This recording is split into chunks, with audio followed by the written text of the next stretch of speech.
සුබ දවසක් වේවා සෙනෙහවන්තයනි. උත්පත්ති 4:17 කායින් තම බිරිඳව හැඳින්න බවත් ඇය ගර්භණීව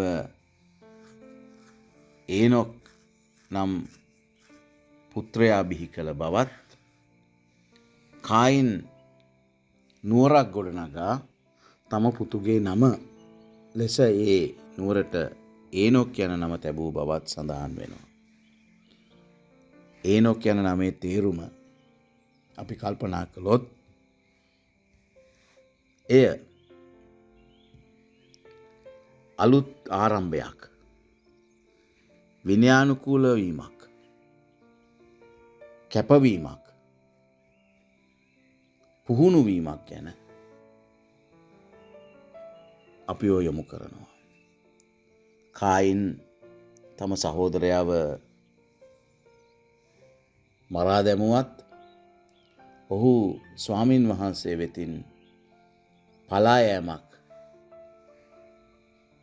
සිදු කරමින් පලා යන්නෙක් බවට පත් වුණත් ඔහු දෙවියන් වහන්සේ ඉදිරියේ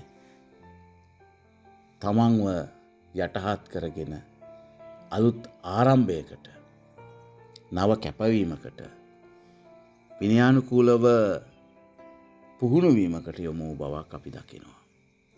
දෙවියන් වහන්සේගේ දරුවන් විදිහට අපත් අද දවසේ